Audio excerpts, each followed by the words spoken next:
everyone, and welcome back to Emkin Gardening. Today we're going to be pruning fruit trees. It had always been a dream of ours to have an orchard, but because we live in such a downtown setting, we did not have the space to have a full fruit orchard. But there are several different things that you can do to compensate for that. So we have a variety of fruit trees on our property that are combo hybrids that provide us with fruit every year. So come along and we'll show you how we prune and the different types of trees that we have. So typically with fruit trees, you would need several different trees of different varieties that bloom at the same time so that they can cross-pollinate. And when you're in a space that's larger that has a lot of fruit production going on, typically the bees and other pollinators have no problem just popping from tree to tree to pollinate. But when you're in a downtown setting, getting the cross-pollination can be really difficult. So these combo trees are really helpful. We picked up two. This is our pear. We have an apple on the other side, and we got them from Home Depot. And this is the time of season that they have these available for you. So this combo is a 4-in-1 pear tree combo. We have at the bottom this branch has the red clasp pear. Then we have a bosque pear. This tree branch is a mystery pear. The tag fell off, so I have no idea what it is, but it's yummy. And then this top one is just a Bartlett. So this pear, the blooms all bloom at the same time. It gets pollinated at the same time, and we get a lot of fruit production off of this pear. So it's a 3-step process to prune. The first step we're going to do is take off any of the 3 Ds, so dead, damaged, and diseased. We talked about this before. So this tree doesn't have a lot of dead on it. There is one damaged branch that we found right here. If you want to get a close look, you can see that right on top, that branch is splitting. So that is one of the branches that did get damaged. We're going to take it off. When you prune a tree branch, you can see the collar of the tree branch right here. You're going to take it about 1/4 of an inch up from that collar for your cut. So that way it'll do a nice heel, and it protects any insects or other diseases from entering the tree branch from that area. So we're going to go through and do all of the diseased, dead, or damaged if we can find anything on this. This is a pretty healthy pear. This is its 3rd season with us, so we should be okay. And then we'll go on to step 2. So we did find some winter damage on one of the tree branches. If you look right here, you can see the colored between the damaged part up here, the black, and then the green from below. So that is winter damage, and it's actually kind of squishy. So we do not want that. This guy actually might come out later, but until then, I'm just going to cut off above this bud here. Just like that. Alright, so step 2 is cutting away any crossing or competing branches that are rubbing up against each other. That can just lead to, again, more disease, and when the leaves flush out, there's too much competition with those leaves, and when they're wet, it can really attract insects and powdery mildew and all of those things that you don't want. So we're going to go through, this is where you're going to see a transformation really happen on this particular tree, is because there are a lot of competing branches on these combo 3-in-1, 4-in-1 fruit trees, because they're different trees that are grafted on. I should show you what it looks like when it's grafted on. Let's see. Well, here, this main trunk, right? Right here you can see the graft where the Bartlett was cut and then put to grow. Same thing.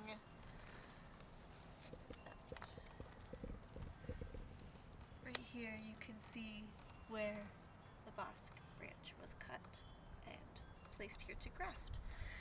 So it's just, they've basically like cut and pasted different trees from different types of pears onto one. But that leads to a lot of competing branches. So there is no really right or wrong way to do this. Just go slow. Really think about the branches that you want to keep, the future of those branches, where their directions are, how strong or weak those branches are, and yeah, just take your time. Make sure that you're only taking off about 1/3 of the tree whenever you prune. All right, let's try it. So as you can see right here, this tree branch is rubbing up against, that's just how it's growing from down here. It's growing all the way up really close to the main trunk and just rubbing up against that branch. So we are going to take out this completely. So again, keeping in mind that collar, and just cutting that off.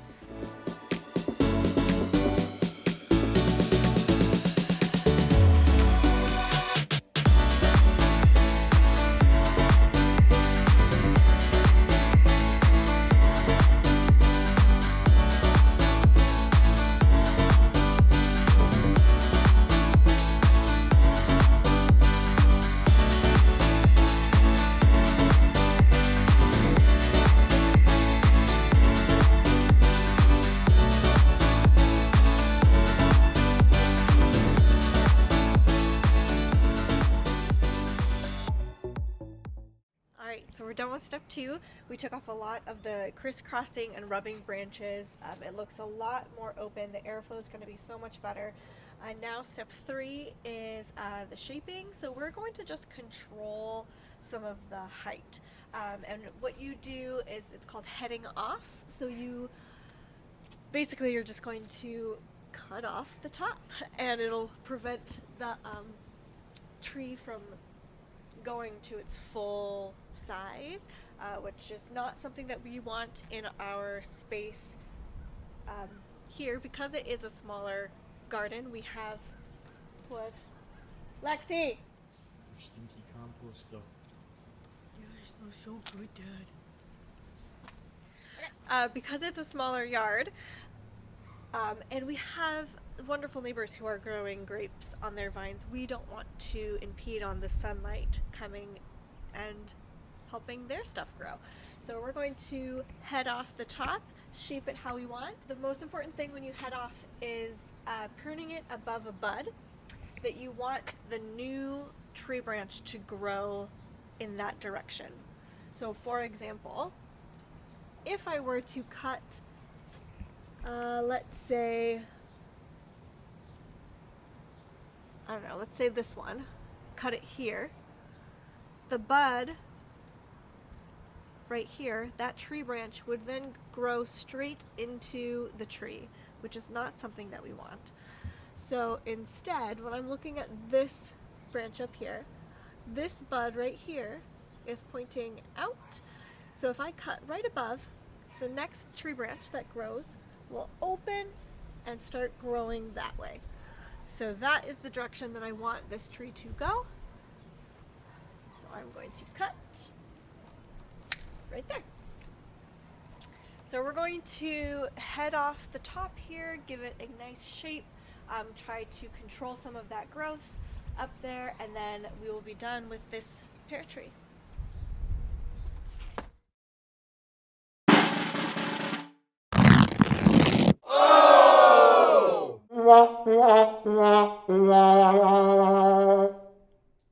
Our loppers are pretty old and totally just kind of tore up that poor tree branch that we just tried to cut.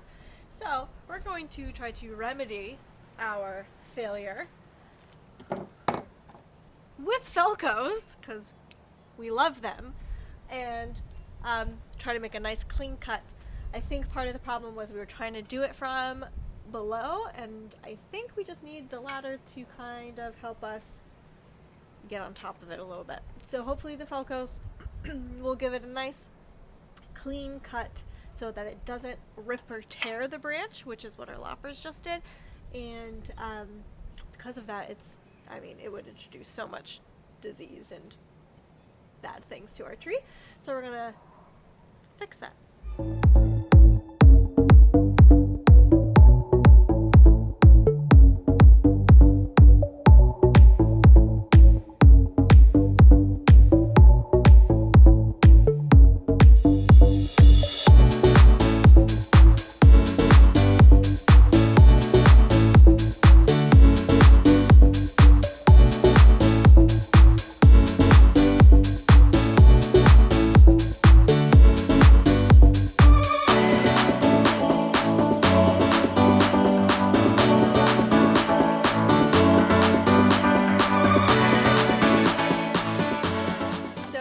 Really important thing to do when you are pruning fruit trees is to clean your pruners in between each tree. This will eliminate the possibility of cross-contamination if there is any wintering over diseases or insects. If you want to just take a close peek, these are just regular old alcohol wipes, and we're going to just do a nice clean up of our pruners.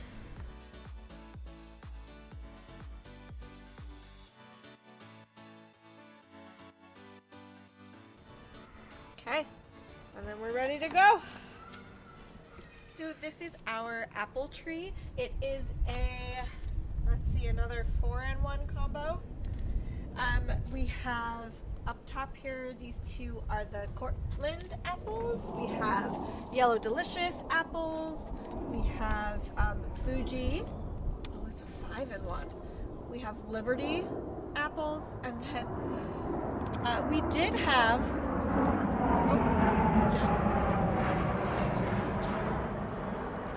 We did have wine sap apples, but this branch did not survive. You can see how little and weak it was anyway to begin with. It did not survive the first winter that we had this tree in the ground. So we do not have that variety anymore, which is fine.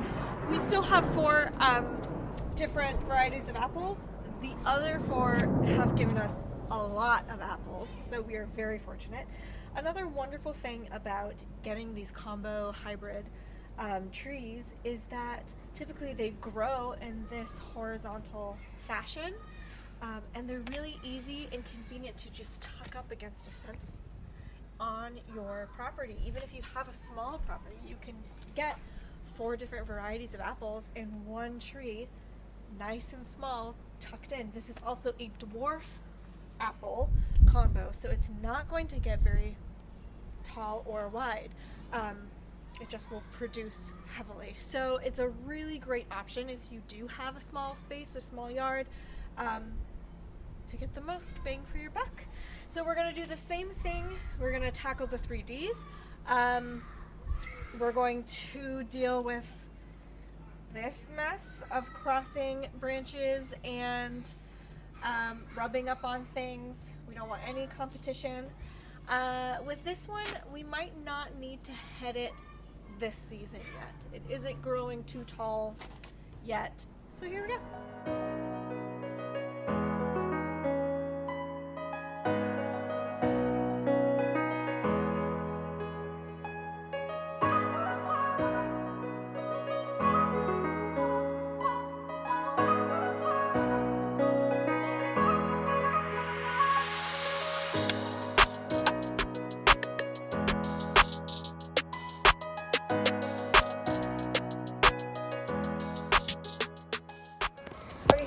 Last step is again to fertilize. So we're going to use Epsoma's tree tone for fruit trees as well as shade trees, and we're going to sprinkle the fertilizer around the drip line, which again is not at the root ball of the tree, but around the outer area.